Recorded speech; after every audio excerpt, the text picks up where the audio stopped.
যিগৰাকী আমাৰ সকলোৰে সৰ্বনিয়ন্ত্ৰক সৰ্বশক্তিমান পুৰুষ আমি আদিতেই সেই আদি পুৰুষ শ্ৰী গোবিন্দৰ চৰণত এটি শ্লোকেৰে সহিতে প্ৰণিপাত জনাইছোঁ। তেৰাই যাতে সকলোৰে প্ৰতি কৃপাশীষ বৰিখন কৰে। জয়স্য প্ৰভা প্ৰভৱতু জগদন্দ কোটি কোটি সশেষ বসুধাদি বিভূতি ভিন্ন ভিন্ন তদ্ব্রহ্মম নিষ্কলম অনন্তম অশেষ ভূতম গোবিন্দম আদি পুরুষম তমহং ভজামি গোবিন্দম আদি পুরুষম তমহং ভজামি।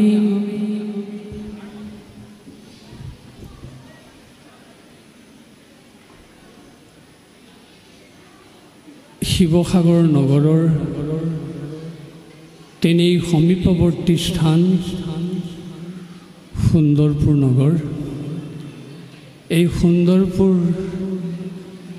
নামঘৰত আজি শিৱসাগৰ জিলাৰ সৰু অসম ভাওনা সন্মিলনৰ যি অধিৱেশন তথা অভিৱৰ্তন উপলক্ষে অনুষ্ঠিত কৰা অনুষ্ঠানত উপস্থিত হোৱা আমাৰ অতি শ্ৰদ্ধাৰ ভাওনাপ্ৰেমী দৰ্শক শ্ৰোতা ৰাইজ, আমাৰ শ্ৰদ্ধাৰ শিৱসাগৰ জিলাৰ ভাওনা সন্মিলনৰ সভাপতি সম্পাদক প্ৰমুখ্যে কৰ্মকৰ্তাসকল, আমাৰ শ্ৰদ্ধাৰ সুন্দৰপুৰ নামঘৰৰ লগত জড়িত হৈ থকা সভাপতি সম্পাদক প্ৰমুখ্যে সদস্যসকল, আজি ভাওনা পৰিৱেশন কৰিবলৈ অহা শ্ৰদ্ধাৰ শিল্পীসকল, গায়ন বায়ন বৃন্দ, আপোনালোক সদৌতিলৈকে জয় জয়তে আমাৰ ভক্তিভৰা শ্ৰদ্ধা আমি আগবঢ়াইছোঁ। শিৱসাগৰ জিলাৰ অসম ভাওনা সন্মিলনৰ উদ্যোগত আৰু সুন্দৰপুৰ নামঘৰৰ ৰাইজৰ সহযোগত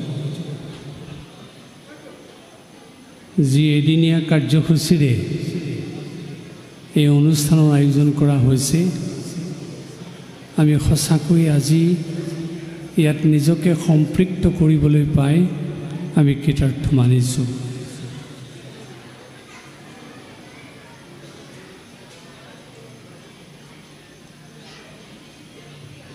আমি সকলোৱে নিশ্চয় এই কথা জানো,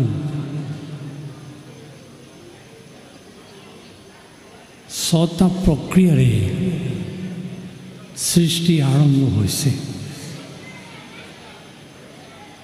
যাক বিকাৰ বুলি কোৱা হয়। তাৰ উদাহৰণটো আমি এজোপা বৃক্ষৰ যোগেদি সেই কথাখিনি প্ৰমাণ কৰি চাব পাৰোঁ। এজোপা গছ সৃষ্টি হৈছে, তাৰপিছত সি যেতিয়া গজালি মেলে, অংকুৰিত হয়, তেতিয়া আমি তাক স্থিতি বুলি কওঁ। তাৰপিছত বিকাশ, লহপহকৈ গছজোপা বাঢ়ি আহে।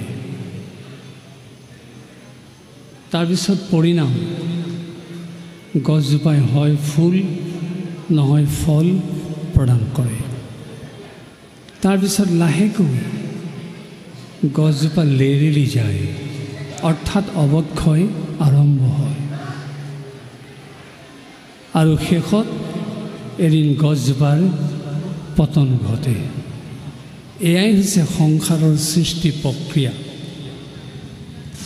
মানুহেও এই 6টা বিকাৰৰ যোগেদিয়েই নিজৰ জীৱনৰ পৰিচয় দিয়ে। এদিন জন্ম, এদিন স্থান লাভ, আকৌ তাৰ পিছতেই জীৱনৰ বিকাশ, তাৰপিছত পৰিণাম, তাৰপিছত বৃদ্ধ বয়স অহাৰ লগে লগে লাহে লাহে পমি যোৱা যিটো অৱস্থা, অৱক্ষয় আৰু এদিন মৃত্যু। এয়াই হৈছে সংসাৰৰ প্ৰক্ৰিয়া। আৰু এই প্ৰক্ৰিয়াৰেই পৃথিৱীৰ সকলো প্ৰাণীয়ে জীৱন অতিবাহিত কৰে, আৰু তাৰ ভিতৰত মানুহ অন্যতম। জন্ম, মৃত্যু, অৱক্ষয়, স্থিতি, এইকেইটাৰ কথা মানুহে স্পষ্টকৈ ক'ব নোৱাৰিলেও, ইয়াৰ কথা মানুহে নিশ্চিতভাৱে গম নাপালেও, কিন্তু বিকাশ আৰু পৰিণামৰ কথা মানুহে ভালকৈ গম পায়। অৰ্থাৎ নৈতিকভাৱে মানুহৰ বিকাশ হ'ব পাৰে, আধ্যাত্মিকভাৱে বিকাশ হ'ব পাৰে, সাংস্কৃতিকভাৱে বিকাশ হ'ব পাৰে, আৰু মানুহৰ যিটো পূৰ্ণ জীৱন, মানুহ আটাইতকৈ যে শ্ৰেষ্ঠ জীৱ, পৰিণামৰ যোগেদি সেই কথা প্ৰকাশ কৰিব পাৰে। পৰিণাম কি? আজিৰ ভাষাত ক'বলৈ গ'লে কোনোবা এজনে ভালকৈ উচ্চ শিক্ষা গ্ৰহণ কৰিছে, তেওঁ অভিযন্তা হ'ব পাৰে, তেওঁ ডাক্তৰ হ'ব পাৰে, তেওঁ বৈজ্ঞানিক হ'ব পাৰে, তেওঁ শিক্ষক হ'ব পাৰে, তেওঁ কাৰিকৰী শিল্পী হ'ব পাৰে। কিন্তু কেৱল তাকেই বিকাশ বুলি কোৱা নাই, পৰিণাম বুলি কোৱা নাই। তেওঁ যেতিয়া সঁচাকৈ নৈতিকভাৱে নিজৰ জীৱনটো শৃংখলিত কৰিব পাৰিব, আধ্যাত্মিকভাৱে চেতনযুক্ত হ'ব আৰু মূল্যবোধ চৰিত্ৰৰ শিক্ষা থাকিব, সেই মানুহৰে থাকিব পূৰ্ণ বিকাশ, আৰু সেই মানুহেই পূৰ্ণ সংজ্ঞা লাভ কৰিব, আৰু সেই মানুহ শ্ৰেষ্ঠ জীৱ, এই কথা প্ৰতিপন্ন কৰিব পাৰিব। মানুহৰ এই বিকাশৰ কাৰণেই, মানুহৰ এই পৰিণামৰ কাৰণেই বিশেষকৈ অসমীয়া সমাজত মহাপুৰুষ শ্ৰীমন্ত শংকৰদেৱে আমাক দিলে ভাওনা। যি ভাওনাৰ যোগেদি মানুহে ব্যক্তিগতভাৱে আৰু সামাজিকভাৱে বিকাশ সম্ভৱ কৰি তুলিব পাৰে, আৰু তাৰ যোগেদি মানুহৰ যিটো পৰিণাম সেইটো প্ৰকাশ কৰিব পাৰে। সেয়ে ভাওনা আমাৰ সমাজ জীৱনৰ অবিচ্ছেদ্য অংগ। যি ভাওনাত আছে নৈতিকতাৰ শিক্ষা, যি ভাওনাত আছে আধ্যাত্মিকতাৰ শিক্ষা, যি ভাওনাত আছে সংঘবদ্ধ সামাজিক শিক্ষা, যি ভাওনাত আছে কলাত্মক সাংস্কৃতিক শিক্ষা, যাৰ যোগেদি মানুহৰ জীৱন পৰিশীলিত হ'ব পাৰে, মানুহ সুন্দৰ হ'ব পাৰে, মানুহৰ শ্ৰীবৃদ্ধি হ'ব পাৰে। বৰ্তমান সময়ত ভাওনা কিমান জনপ্ৰিয় অনুষ্ঠান, সেই কথা আপোনালোকক নতুনকৈ কোৱাৰ প্ৰয়োজন নাই। আজি অসমত এনে এটা নামঘৰ নাই, এনে এখন সত্ৰ নাই, এনে এখন গাঁও নাই, এনে এখন চহৰ নাই, য'ত ভাওনা অনুষ্ঠিত হোৱা নাই। কিন্তু বৰ্তমান সময়ত ই অধিক জনপ্ৰিয় অনুষ্ঠানলৈ উন্নীত হৈছে যদিও তাৰ মাজতো পৰ্যালোচনা কৰাৰ চিন্তা আহি পৰিছে। কাৰণ ভাওনাই যদি পৰম্পৰা হেৰুৱাই পেলায়, ভাওনাই যদি ঐতিহ্য হেৰুৱাই পেলায়, ভাওনাই যদি কেৱল মনোৰঞ্জনৰ আদৰ্শহে গ্ৰহণ কৰে, তেতিয়াহ'লে ভাওনা কেতিয়াও আমাৰ জনজীৱনৰ বাবে সমাদৃত অনুষ্ঠান হৈ নাথাকিব। সেয়ে এই কথা মনত ৰাখিবৰ কাৰণেই, ইয়াৰ ত্ৰুটি বিচ্যুতিসমূহ পৰ্যালোচনা কৰিবৰ কাৰণেই, ইয়াক যুক্তিসন্মতভাৱে আৰু সময় সাপেক্ষ কৰিবৰ কাৰণেই সদৌ অসম ভাওনা সন্মিলনৰ জন্ম হৈছে। আৰু ইতিমধ্যে অসমৰ বিভিন্ন জিলাত ই গা কৰি উঠিছে। আৰু তাৰেই উদাহৰণ শিৱসাগৰ জিলাৰ ভাওনা সন্মিলন। তেখেতসকলে আপোনালোকক সন্মুখত লৈ এই নামঘৰত আজি দিনতীয়া কাৰ্যসূচী পালন কৰিছে। দিনত ইতিমধ্যে বহু কাৰ্যসূচী পালন কৰা হৈছে আৰু এতিয়া সন্ধিয়া ভাওনা পৰিৱেশন হ'ব। আমি এই চেগতে সেই শিল্পী তথা কলা কুশলীসকলক ধন্যবাদ জনাইছোঁ আৰু তেখেতসকলে সদৌ অসম ভাওনা সন্মিলনক জীপাল কৰিবৰ কাৰণে তেখেতসকলে যি কাৰ্যসূচী গ্ৰহণ কৰিলে এয়া নিশ্চয় আমাৰ সমাজ জীৱনৰ বাবে এক দৃষ্টান্তমূলক আদৰ্শৰূপে পৰিগণিত হ'ব। তেখেতসকলৰ এনে ভাৱ আৰু আপোনালোক নামঘৰবাসীৰ এনে শ্ৰদ্ধা আৰু দৃঢ়ৰ পৰা দৃঢ়তৰ হওক, আপোনালোকৰ শিৰত ফুল চন্দন বৰ্ষিত হওক, তাকে আমি গোবিন্দৰ চৰণত প্ৰাৰ্থনা জনালোঁ। ভাওনাৰ আদি কথা আমি যদি আলোচনা কৰিবলৈ যাওঁ, সেই সত্যযুগৰ কাহিনীৰ কথা ক'বই লাগিব। যিদিনাখন দেৱদত্ত মানুহে ব্ৰহ্মাক খাটনি ধৰি কৈছিল, পিতামহ আপুনি আমাক এনে এটা কিৰণক অনুষ্ঠান দিব লাগে যিটো দৃশ্য শ্ৰব্য উভয়াত্মক ৰসগ্ৰাহী অনুষ্ঠান হ'ব পাৰে। সেই আকুতি শুনি ব্ৰহ্মাই লগে লগে তেওঁলোকৰ মনোবাঞ্ছা পূৰণৰ কাৰণে অভিনয়ৰ পাতনি মেলিলে। ব্ৰহ্মাই তেতিয়া নাট্যবেদ ৰচনা কৰিলে, অভিনয়ৰ সমল গোটালে। ঋগ্বেদৰ পৰা অভিনয়ৰ বিষয় কথা গ্ৰহণ কৰিলে, যজুৰ্বেদৰ পৰা অভিনয়ৰ কৌশল আহৰণ কৰিলে, সামবেদৰ পৰা সংগীত গ্ৰহণ কৰিলে আৰু অথৰ্ববেদৰ পৰা নৱৰস সৃষ্টি কৰিলে। ইয়াৰ যোগেদি অভিনয় পাতনি মেলা হ'ল। লগে লগে ব্ৰহ্মাই তেওঁৰ প্ৰিয় শিষ্য ভৰতমুনিক ক'লে, যদিও মই অভিনয়ৰ আৰ্হি প্ৰস্তুত কৰিছোঁ, ইয়াক তুমি সম্পূৰ্ণ মাত্ৰা প্ৰদান কৰিব লাগে। তেতিয়া ভৰতমুনিয়ে ব্ৰহ্মাৰ সেই কথা শুনি লগে লগে নাট্যশাস্ত্ৰ ৰচনা কৰিলে। মন কৰিবলগীয়া বিষয়, নাট্যবেদ আৰু নাট্যশাস্ত্ৰ দুখনি গ্ৰন্থ, একেখনেই নহয়। আৰু নাট্যশাস্ত্ৰ ৰচনা কৰাৰ লগে লগে ভৰতমুনিয়ে অভিনয়ৰ উপাদানসমূহ সংযোগ কৰিলে। বিষ্ণুৰ পৰা ভাওনাৰ যিটো চাৰি স্তম্ভ বুলি কোৱা হয়, আংগিক, বাচিক, আহাৰ্য, সাত্বিক গ্ৰহণ কৰিলে। আৰু শিৱ পাৰ্বতীৰ পৰা নৃত্য ল'লে। তাণ্ডৱ আৰু লাস্য এই দুটাৰ পৰাই আচলতে তালৰ সৃষ্টি হৈছে। তাণ্ডৱৰ পৰা তাল, তা আৰু লাস্যৰ পৰা ল। ইয়াত কেৱল বজোৱা বাদ্যটোকে তাল বুলি কোৱা নাই। অভিনয়ত যি তাল লাগে, যি মাত্ৰা লাগে, যাৰ যোগেদি অভিনয় সুসাংগ হ'ব পাৰে, সেই অৰ্থত তাকো তাল বুলি কোৱা হৈছে। লগে লগে ভৰতমুনিয়ে তেওঁৰ 100 পুত্ৰক অভিনয়ৰ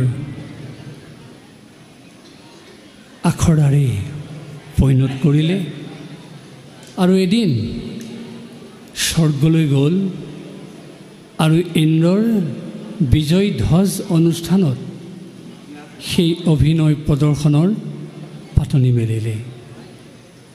আৰু সেয়াই আছিল অভিনয়ৰ প্ৰাক পটভূমি আৰু যি অভিনয়ৰ কাহিনী আছিল সমুদ্ৰ মন্থন। এইদৰে সত্য যুগত ব্ৰহ্মা আৰু ভৰতমুনিৰ যোগেদি সেই অভিনয়ৰ কাৰ্যসূচী আৰম্ভ হৈছিলে। আৰু সেই সত্য যুগতেই প্ৰহ্লাদে বলি ৰাজসভাত দৈত্য শিশুসকলক লগত লৈ ভগৱন্তৰ যি আংগিক লীলা প্ৰদৰ্শন কৰিলে তাতো আছিল অভিনয়ৰ পাতনি। তাৰপিছত যদি আমি ত্ৰেতা যুগলৈ চাওঁ, সেই ত্ৰেতা যুগতো আছে অভিনয়ৰ আৰ্হি। যিদিনাখন ঋষিসকলে শ্ৰীৰামচন্দ্ৰক পাবৰ কাৰণে যজ্ঞ কৰিছিলে, সেই যজ্ঞ কৰি থাকোঁতে তেওঁলোকে যজ্ঞান্তত সকলো উঠি ঊৰ্ধ্ববাহু হৈ সেই শ্ৰীৰামচন্দ্ৰৰ লীলা আংগিকভাৱে প্ৰকাশ কৰিলে। তাতেই শ্ৰীৰামচন্দ্ৰই সন্তুষ্ট হৈ ঋষিসকলক বৰ দিছিল যে তোমালোকে যি উদ্দেশ্যে যজ্ঞ কৰিছিলা তাৰ মই তত্ত্ব অনুভৱ কৰিছোঁ। ঋষিসকলৰ যজ্ঞ কৰাৰ উদ্দেশ্য কি আছিল? শ্ৰীৰামচন্দ্ৰক তেওঁলোকে স্বামীৰূপে পাবলৈ বাঞ্ছা কৰিছিলে। লগে লগে শ্ৰীৰামচন্দ্ৰই ক'লে, দাপৰ যুগত মই তোমালোকৰ মনোবাঞ্ছা পূৰণ কৰিম। আৰু সেইকাৰণে ঋষিসকলে জোঠে জোঠে আহি দাপৰত গোপীৰূপে জন্ম লৈছিল আৰু শ্ৰীৰামচন্দ্ৰই কৃষ্ণৰূপে অৱতাৰ গ্ৰহণ কৰি তেওঁলোকৰ মনোবাঞ্ছা পূৰণ কৰিছিল। সেয়া আছিল ত্ৰেতা যুগৰ অভিনয়ৰ আৰ্হি। তাৰপিছত যদি আমি দাপৰ যুগত আলোচনা কৰি চাওঁ, তাৰো আমি আৰ্হি সুন্দৰকৈ পাওঁ। কেনেকৈ চাওঁ? যিদিনাখন শ্ৰীকৃষ্ণই গোপীসকলক লগত লৈ ৰাসক্ৰীড়া কৰিবলৈ মন মেলিলে, সেই মুহূৰ্তত সকলো একত্ৰিত হ'ল, ৰাসলীলা আৰম্ভ হ'ল। কিন্তু ৰাসলীলাৰ মাজতে গোপীসকলে কৈ পেলালে, আমাৰ সমান সৌভাগিনী নাই, ভৈলন্ত অধীন যাদৱ ৰায়। যে আমাতকৈ আৰু কোনো সৌভাগ্যশালী নাই। আমাৰ প্ৰেমত সেই ভগৱান কৃষ্ণ বন্দী হৈছে। কিন্তু যিজন আপ্তকাম, যিজন গুণাতীত, যিজনক কোনো কামে স্পৰ্শ কৰিব নোৱাৰে, সেইজনকো গোপীসকলে তেনেদৰে ভাবি ল'লে। তেতিয়া ভগৱানে এই কথা অনুভৱ কৰিলে যে গোপীসকল মোৰ পৰম ভক্তা। গোপীসকলৰ যদি এনেকৈ অহংকাৰ থাকে, তেওঁলোকে মোক বিচাৰি সাৰ্থকতা অনুভৱ কৰিব নোৱাৰিব। সেয়ে মই তেওঁলোকক পোৱাৰ ব্যৱস্থা দিম। সেইকাৰণে লগে লগে কৃষ্ণই তেওঁলোকক পোৱাৰ কৌশল কৰিলে। কি কৰিলে? লগে লগে ৰাসমণ্ডলৰ পৰা কৃষ্ণ অন্তৰ্ধান হ'ল। তেতিয়া গোপীসকলে বৃন্দাবনত যিমান বন আছিলে সকলো চলাথ কৰিলে। ভাণ্ডিৰ বন, লৌহ বন, খদিৰ বন, কুঞ্জবন, নিকুঞ্জবন, তালবন, কিন্তু ক'তো বিচাৰি কৃষ্ণক নেপালে। তেতিয়া গোপীসকলৰ বুজিবলৈ বাকী নাথাকিল যে তেওঁলোকৰ অহংকাৰ হৈছিল, যাৰ কাৰণে কৃষ্ণক পায়ো তেওঁলোকে তৎ মুহূৰ্ততে হেৰুৱালে। সেয়ে তেওঁলোকে লগে লগে সেই অহংকাৰ শূন্য কৰিবৰ কাৰণে কৃষ্ণলীলা কৰিবলৈ সংকল্পিত হ'ল। কোনো গোপীয়ে অঘাসুৰৰ ভাও ল'লে, কোনো গোপীয়ে বকাসুৰৰ ভাও ল'লে, কোনো গোপীয়ে তৃণাৱৰ্তসুৰৰ ভাও ল'লে, কোনো গোপীয়ে প্ৰলম্ব অসুৰৰ ভাও ল'লে, কোনোৱে কালী দমন কৰি দেখুৱালে, কোনোৱে যশোদা কৃষ্ণ হৈ দেখুৱালে। এইদৰে লীলা কৰোঁতে কৰোঁতে সঁচাকৈয়ে কৃষ্ণ আহি তেওঁলোকৰ সন্মুখত উপস্থিত হ'ল। এয়া আছিল দাপৰ যুগৰ ভাওনাৰ আৰ্হি। কিন্তু ইয়াতে তাৎপৰ্যপূৰ্ণ কথাটো সোমাই আছে। যি কায়মন বাক্যেৰে অকপটভাৱে অন্তনিষ্ঠভাৱে কৃষ্ণ লীলাত প্ৰবৃত্ত হয়, তেওঁ এদিন সৌ শৰীৰে কৃষ্ণক দেখা পায়। তাৰ উদাহৰণ গোপীসকল। আপোনালোকৰ মনত প্ৰশ্ন উদয় হ'ব পাৰে, অসমত এতিয়া এনে এটা অনুষ্ঠান, এনে এখন ক্ষেত্ৰ নাই য'ত ভাওনা হোৱা নাই। ইমানবিলাক ভাওনা দৰ্শন কৰাৰ পিছতো কোনেওতো বুকু ডাঠি ক'ব নোৱাৰে যে আমি কৃষ্ণক সাক্ষাতে দেখা পাইছোঁ। কিয়? ইয়াৰ অন্তৰায় ক'ত? অন্তৰায়টো হৈছে আমি গোপীসকলৰ দৰে সেই নিষ্ঠা প্ৰকাশ কৰিব পৰা নাই। আমি ভাওনাক কেৱল মনোৰঞ্জনৰ অনুষ্ঠান বুলি গণ্য কৰিছোঁ। ভাওনাক কেৱল সাময়িক অনুষ্ঠান এটা সম্পন্ন কৰাৰ অনুষ্ঠান বুলি ধৰি লৈছোঁ। আৰু যাৰ কাৰণে আমি কৃষ্ণৰ পৰা বিচ্ছিন্ন হৈছোঁ। যদি আমি সঁচাকৈয়ে ভাওনা দৰ্শন কৰাৰ পিছতো, ভাওনাত অংশগ্ৰহণ কৰাৰ পিছতো আমি গোপীসকলৰ দৰে খাওঁতে, শুওঁতে, উঠোঁতে, বহোঁতে কেৱল কৃষ্ণৰ চিন্তাত তন্ময় হৈ থাকিলোহেঁতেন আমিও কৃষ্ণক দেখা পালোহেঁতেন। কিন্তু আমি সেই অৱস্থালৈ যাব পৰা নাই, আৰু সেইটো একেদিনাই কৰাটো সম্ভৱো নহয়। তাৰ কাৰণে আমাক অভ্যাস লাগিব, আৰু সেই অভ্যাসৰ কাৰণেই গীতাত শ্ৰীকৃষ্ণই অৰ্জুনক এইদৰে শিক্ষা দিছে, যিটো শিক্ষা আমালৈ এৰি থৈ গৈছে। কি বুলি দিছিলে? অথ চিত্তং সমাধাতুম ন শক্নোষি ময়ি স্থিৰম অভ্যাস যোগেন মামিপ্সতুম ধনঞ্জয়। হে ধনঞ্জয়, তুমি মোটেই মনটো সংযোগ কৰি দিব লাগে, তোমাৰ বুদ্ধিও নিবিষ্ট কৰি দিব লাগে, কিন্তু একেদিনাই তুমি নোৱাৰা। তাৰ কাৰণে তুমি কি কৰিবা? অভ্যাস যোগেন, তুমি অভ্যাস কৰি দিয়া। অভ্যাস কৰোঁতে কৰোঁতে তুমি এদিন সিদ্ধি লাভ কৰিবা, মুখ লাভ কৰিবা। আমাৰ ভাওনা চাবলৈ অহা দৰ্শক, আমাৰ ভাওনা কথা শুনিবলৈ অহা শ্ৰোতা, আমাৰ ভাওনাত অংশগ্ৰহণ কৰিবলৈ অহা গায়ন বায়ন তথা শিল্পীবৃন্দৰ কাৰণে সেই এটাই বাৰ্তা, আমি ভাওনা কৰি তাতেই কেৱল ক্ষান্ত থাকিলে নহ'ব, এই অভ্যাসধৰ্মী ব্যৱস্থাৰে আমি কৃষ্ণময় হ'বলৈ যত্ন কৰিব লাগিব। আৰু তেতিয়াহে আমি ভাওনাৰ যিটো উপাদেয় শিক্ষা সেইটো আমি লাভ কৰিব পাৰিম। তাৰপিছত যদি আমি কলিযুগলৈ যাওঁ, কলিযুগতো আমি সেই ভাওনাৰ আৰ্হি লাভ কৰোঁ। কেনেকৈ চাওক, যিদিনাখন পৰীক্ষিতে এটা ভুল কৰাৰ পিছত, অজ্ঞাতে এটা ভুল হোৱাৰ পিছত তেওঁ অনুশোচনাৰে দগ্ধ হৈ গংগাৰ পাৰত বহি পৰিলে, তেতিয়াই 7 দিন 7 ৰাতি শুকদেৱক সন্মুখত লৈ তেওঁ ভাগৱত কথা শুনিলে, আৰু ভুলৰ শুধৰণি স্বৰূপে পৰীক্ষিতে মুক্তি লাভ কৰিলে। আৰু তেতিয়া তাত থকা সমস্ত ঋষিয়ে ঊৰ্ধ্ববাহু হৈ সেই ভগৱন্তৰ আংগিক লীলা প্ৰদৰ্শন কৰিলে, যিটো কলিযুগৰ অভিনয়ৰ আৰম্ভণি বুলি ক'ব পাৰি। তাৰপিছত যদি আমি চাওঁ, মৰ্ত্যত এই ভাওনা সন্ধালনিকৈ কেনেকৈ প্ৰচাৰ হ'ল। ভাৰতৰ ইতিহাসত আমি যদি ভুমুকি মাৰোঁ, বিভিন্ন নাট্য অনুষ্ঠান পাম। ধৱ কীৰ্তন, কথাকলি, ভাৰত নাট্যম, বিভিন্ন নাট্যধৰ্মী অনুষ্ঠান আছে অসমত। মহাপুৰুষ শ্ৰীমন্ত শংকৰদেৱে আমাক যি নাট্যধৰ্মী অভিনয়ৰ যি অনুষ্ঠান দিলে, সেই হ'ল ভাওনা। কিন্তু অসমত প্ৰতিষ্ঠা কৰা ভাওনা কোনো নাট্য অনুষ্ঠানৰ লগত তুলনা নহয়, কাৰণ বাকী নাট্য অনুষ্ঠানত আধ্যাত্মিকতা আছে আৰু নিৰ্দিষ্ট শ্ৰেণীৰ মানুহক সুবিধা দিয়াৰ ব্যৱস্থা আছে। কিন্তু অসমৰ ভাওনাই কোনো বয়স, কোনো শ্ৰেণী, কোনো সম্প্ৰদায় ভাগ নকৰাকৈ সকলোকে একেলগে তাৰ বাৰ্তা দিব পৰাৰ ব্যৱস্থা কৰিছে। এই হ'ল সমন্বয় প্ৰদৰ্শন কৰা অসমৰ ভাওনা, যাৰ যোগেদি আমি সকলোৱে সামাজিকভাৱে একত্ৰিত হ'ব পাৰোঁ। ভাওনা বুলি কোৱাৰ লগে লগে এই কথা ক'বই লাগিব, যিজন অধৰ্মী তেওঁক ধাৰ্মিক কৰাৰ শিক্ষা দিয়া হৈছে ভাওনাৰ যোগেদি। যিজন কামাতুৰ তেওঁক কামৰ নিয়ন্ত্ৰণৰ শিক্ষা দিয়া হৈছে ভাওনাৰ যোগেদি। যিজন নিস্তেজ তেওঁক তেজ দিয়া হৈছে ভাওনাৰ যোগেদি। যিজন লোভী তেওঁক সংযমী হ'বলৈ শিক্ষা দিয়া হৈছে ভাওনাৰ যোগেদি।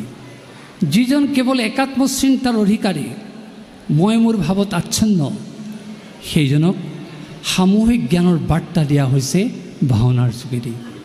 এইদৰে ভাওনাই আমাক সামূহিক কৰাৰ শিক্ষা প্ৰদান কৰিছে। আৰু এই ভাওনাৰ যোগেদি আমাক কেনেকৈ পৰিশীলিত ৰূপ দিছে, ভাওনাই কেনেকৈ আমাক আধ্যাত্মিক জ্ঞান দিছে, ভাওনাই আমাক কেনেকৈ নৈতিক চেতনা দিছে, ভাওনাৰ যিটো পৰিৱেশ তাতে আমি সহজে উপলব্ধি কৰিব পাৰোঁ। এই যে অগ্নিগড় আপোনালোকে স্থাপন কৰি থৈছে, ইয়াত 9 গছ বন্তি জ্বলিব অকণমান পিছতেই। এই 9 গছ বন্তি অৰ্থ কি? নৱদা ভক্তিৰ প্ৰতীক। অৰ্থাৎ কোনো ভাৱৰীয়াই ভাণ্ডাৰৰ পৰা পোছাক আনিলেই, মুখত ৰং সানিলেই তেওঁ সেই চৰিত্ৰৰ পৰিচয় দিব নোৱাৰে। তেওঁৰ হৃদয়ৰ মাজত আধ্যাত্মিক চেতনাৰ অংকুৰ থাকিবই লাগিব আৰু সেই আধ্যাত্মিক চেতনাৰ অংকুৰ দিয়াৰ মূল মাধ্যমটোৱে হৈছে অগ্নিগড়।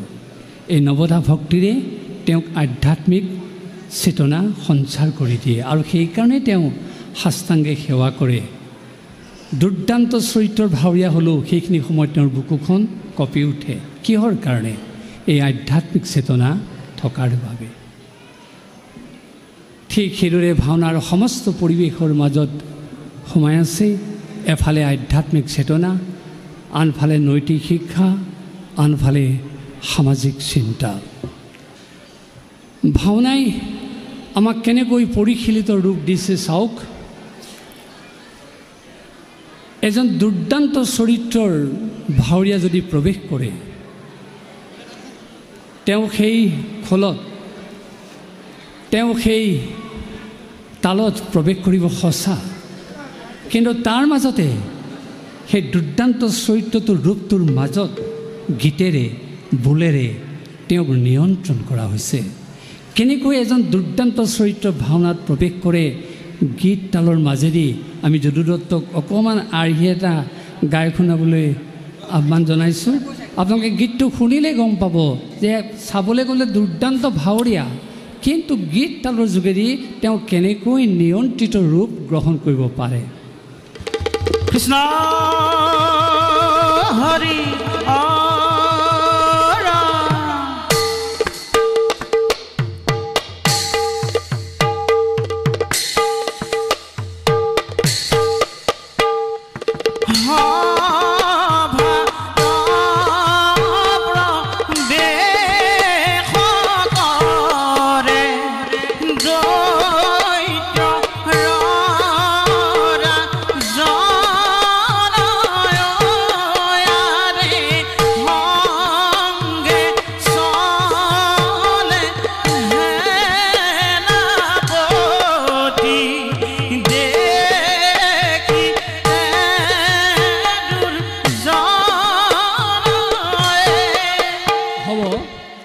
আপোনালোকে গম পাইছে, চাবলৈ গ'লে দুৰ্দান্ত চৰিত্ৰ, এটা অসুৰ নহয়, দানৱ নহয়, দৈত্য, কিন্তু যিটো মাত্ৰাত তেওঁক প্ৰৱেশ কৰোৱা হৈছে তাৰ মাজতে তেওঁৰ অন্তৰত সেই আধ্যাত্মিকতাৰ হিল্লোল আছে।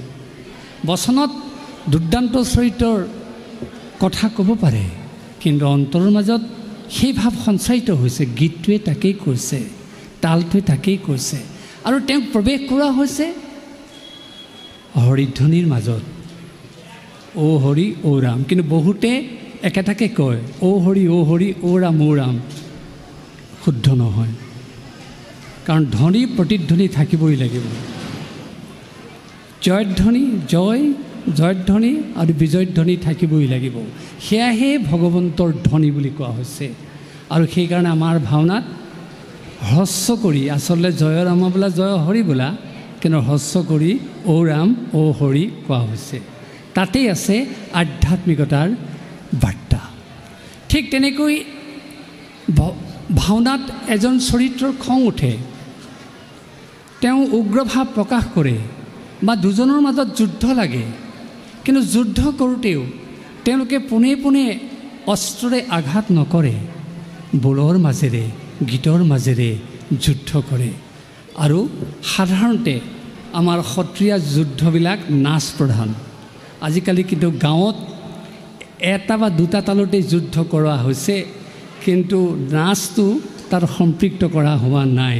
আমি সেইকাৰণে সদৌ অসম ভাওনা সন্মিলনক কৈছোঁ, পৰৱৰ্তী পৰ্যায়ত এই নাচ প্ৰধান যুদ্ধবিলাক তেওঁলোকক শিকাবই লাগিব, কাৰণ তাত অত্যন্ত লয় আছে, লবজ আছে, যাৰ যোগেদি সকলো দৰ্শকক বিনা দ্বিধাই আকৰ্ষণ কৰিব পাৰে।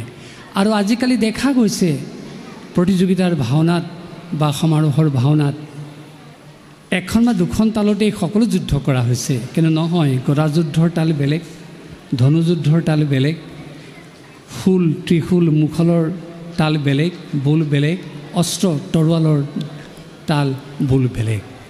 কিন্তু এজন ভাৱৰীয়াই যেতিয়া উগ্ৰভাৱ প্ৰকাশ কৰে, তেওঁক নিয়ন্ত্ৰণ কৰিবৰ কাৰণে কেনেকৈ সেই গীতটোৰে তেওঁক সেইটো সুযোগ দিছে চাওকচোন। এটা যুদ্ধ গীত গাবলৈ কৈছোঁ।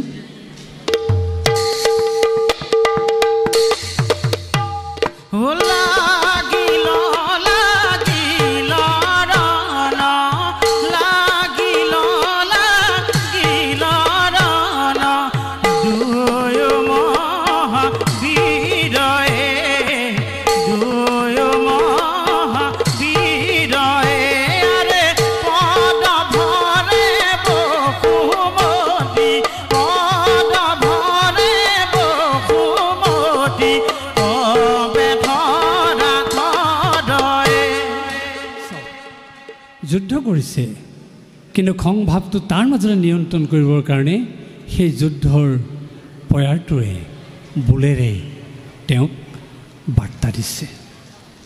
ঠিক সেইদৰে এইটো যিটো কথা সুলভ ভাওনাৰ এজন চৰিত্ৰ যেতিয়া এগৰাকী স্ত্ৰীক হৰণ কৰে, যিটো শৃংগাৰ ভাৱ, পোনে পোনে অশ্লীল ভাৱেৰে অশ্লীল শব্দ কৈ অমাৰ্জিত শব্দৰে তেওঁক হৰণ কৰিবলৈ যোৱা নাই।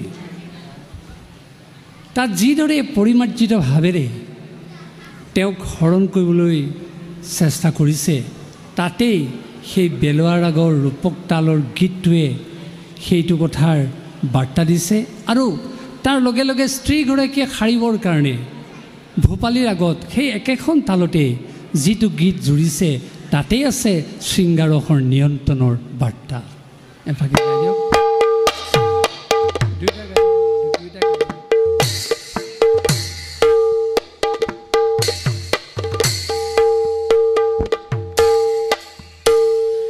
আরে আহা আহা প্রাণে সরি দিয়ালি গণ আরে তোমার বিহনে মোর নরহে জীবন আরে তোমার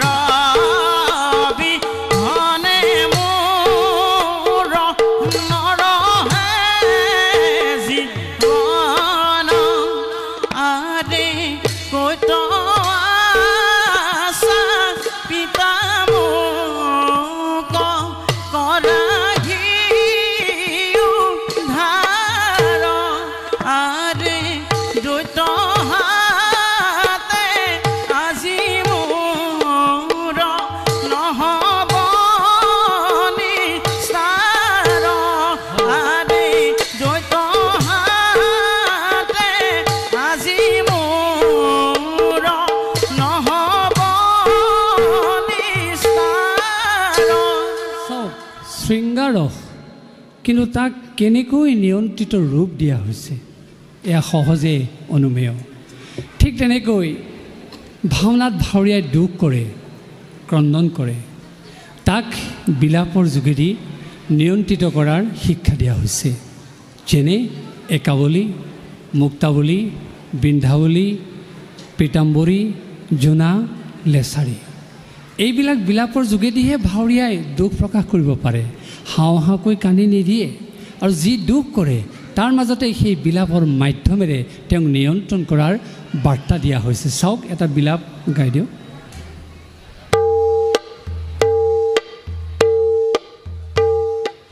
ক্ষমা কৰা মুক্তাৱলী গাওক। ক্ষমা কৰা মুনিবৰ ধৰো তজু চৰণত দুখময়ী কৰিলো অজ্ঞানবশত প্ৰাণ হৰি হৰি হৰি হৰি হৰি হৰি। দুখৰ সময়, কিন্তু তাৰ মাজতে ধৈৰ্য অৱলম্বন কৰাটো আৱশ্যক। সেইকাৰণে মুক্তাৱলীটোৰ যোগেদি তেওঁক সেই শিক্ষা প্ৰদান কৰা হৈছে। আমি এইখিনি কথা এইটো কাৰণেই উল্লেখ কৰিলোঁ, এয়া কেৱল ভাওনাৰ কাৰণে নহয়, আমাৰ সমাজ জীৱনত এইবোৰ ঘটনা ঘটি আছে। কোনো ব্যক্তিয়ে কেতিয়াবা উগ্ৰভাৱ প্ৰকাশ কৰিছে, কোনো ব্যক্তিয়ে কেতিয়াবা শৃংগাৰস প্ৰকাশ কৰিছে, কোনো ব্যক্তিয়ে কেতিয়াবা দুখভাৱ প্ৰকাশ কৰিছে বা উদ্ধত ভাৱ প্ৰকাশ কৰিছে। তাক নিয়ন্ত্ৰণ কৰিবৰ কাৰণে তেওঁলোকক শিক্ষা দিয়া হৈছে। সেই শিক্ষাটো কোনে দিছে? ভাওনাই দিছে। গতিকে আমি সঁচা অৰ্থত যদি ভাওনা দৰ্শন কৰোঁ, আমি সামাজিক জীৱনত আমি নিজকে নিজে নিয়ন্ত্ৰণ কৰাৰ অমূল্য শিক্ষা লাভ কৰিব পাৰিম। আৰু এই কাৰণেইতো ভাওনাৰ সৃষ্টি হৈছে। কেৱল এটা সকাম ভাঙিবৰ কাৰণে, পৰ্ব পাতিবৰ কাৰণে, এটা অনুষ্ঠান পাতিবৰ কাৰণে, কেৱল মনোৰঞ্জনৰ কাৰণে ভাওনা সৃষ্টি কৰা হোৱা নাই। আৰু এইদৰে ভাওনাৰ যোগেদি যি শিক্ষা দিয়া হৈছে তাৰ মাজত ভগৱন্তক প্ৰাৰ্থনা কৰাৰো শিক্ষা দিছে। আপোনালোকে জানে মন্দিৰত উদাত্ত স্বৰেৰে ভগৱন্তক প্ৰাৰ্থনা কৰিব শ্লোকেৰে, কিন্তু আমি ভাওনাত আমাৰ ভাৱৰীয়াই যেতিয়া প্ৰাৰ্থনা কৰিব, কেনেকৈ প্ৰাৰ্থনা কৰিব বা আমি কেনেকৈ প্ৰাৰ্থনা কৰা দেখিছোঁ চাওক। নমো নমো নাৰায়ণ দিয়াদৰিখন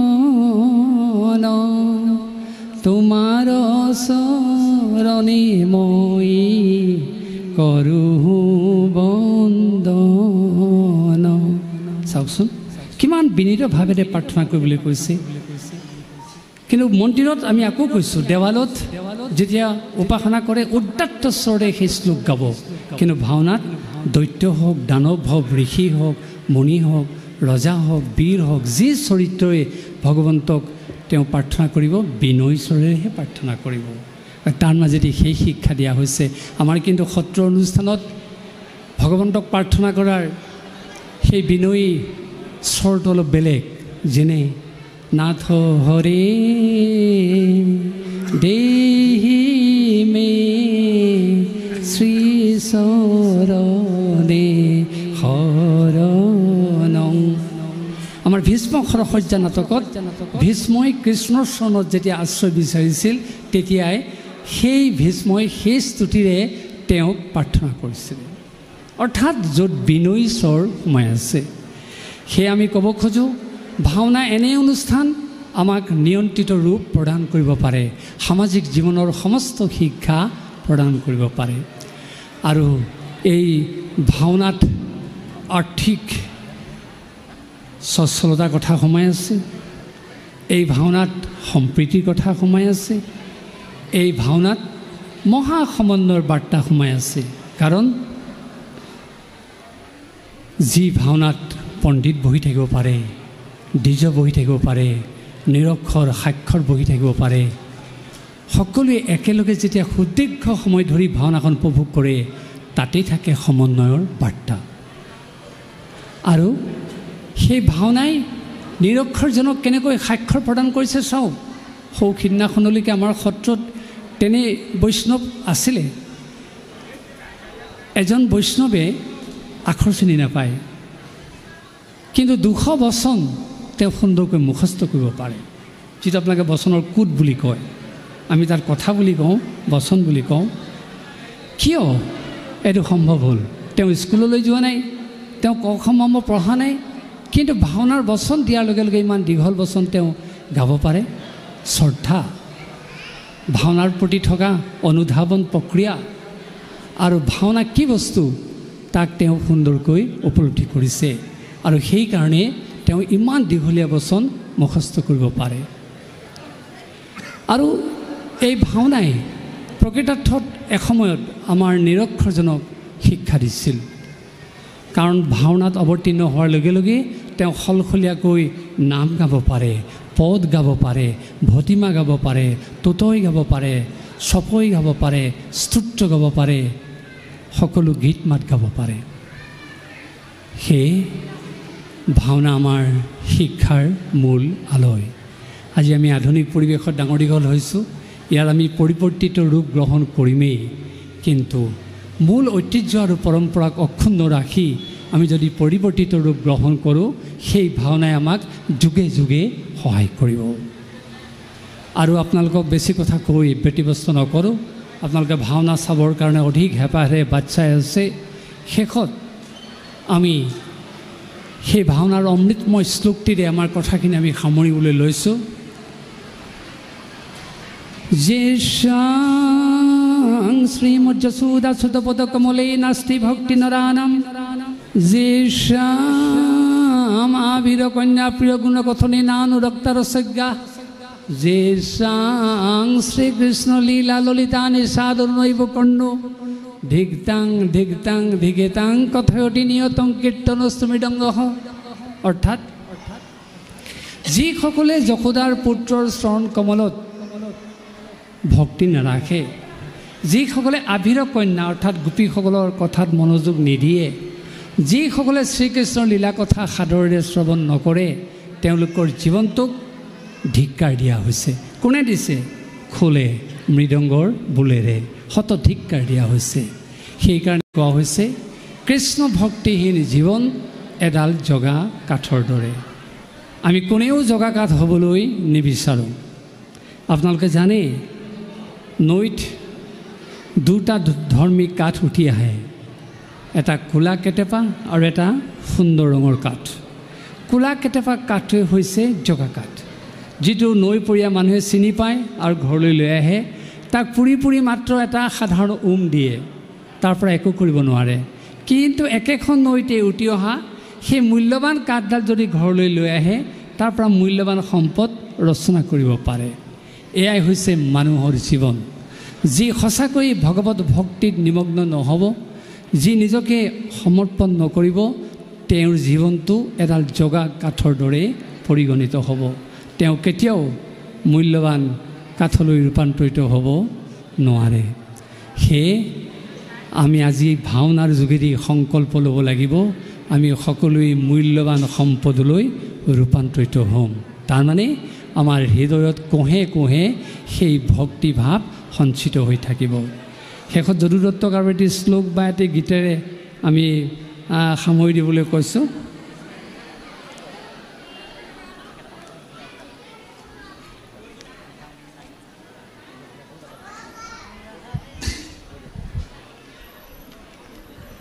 কৃষ্ণ কৃষ্ণ এজন ধাৰ্মিক ৰজা প্ৰৱেশ এটা গাই দিছোঁ।